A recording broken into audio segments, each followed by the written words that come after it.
So it's Friday morning, and we're on our way to Yangshuo by boat.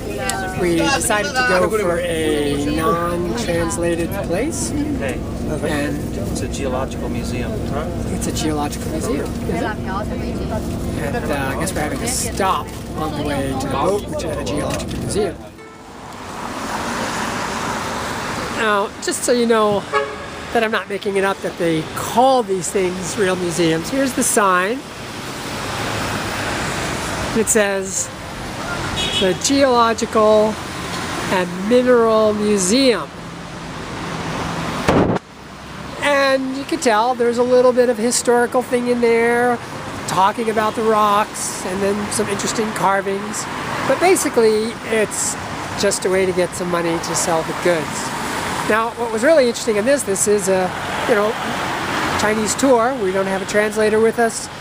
There's others in there, and I guess this must just be part of the culture, that before you get to where you're going, you have to go buy something to try to help the economy run, I suppose. Not really sure the rationale behind it, but it's interesting. Nobody else seemed to be concerned. Maybe they all knew that they were going to stop in here before we got to the boat. Hopefully the boat will be the next stop. Well, this is going to be cute. There are these little boats. She speaks English. Say hi. Hey. You going to Yangshuo? 听不懂. Not that much English. After some negotiation, a little bit of confusion, we're on our boat and we're about ready to take off. We go down the mighty Li River.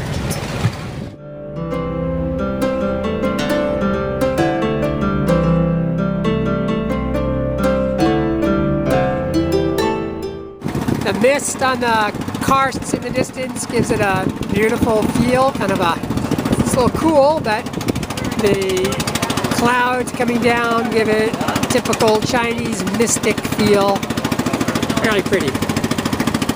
Alright, should take us about 45 minutes, maybe an hour, down to our next stop, which is the place where you get a bus for Yangshuo. Try to get some good scenery along the way.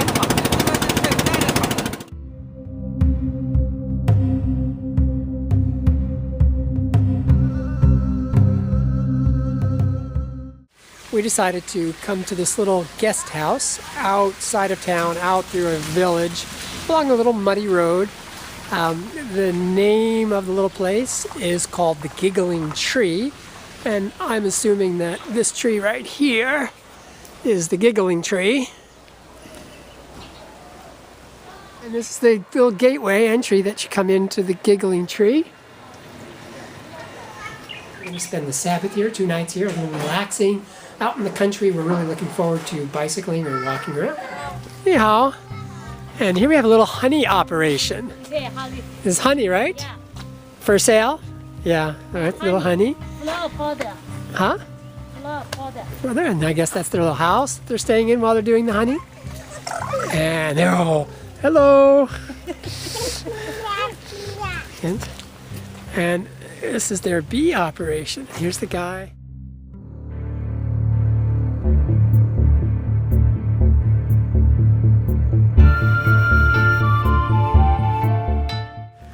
Perhaps it's a tomb, memorial of some kind. There's lots of names or lettering, pieces of red rocks on it.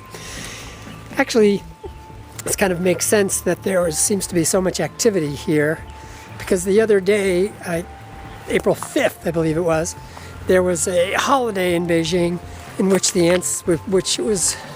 people would go to the tombs on that day. I forgot the exact name of it. And so perhaps this fireworks and stuff that was here is representative of what happened on April 5th all across the country.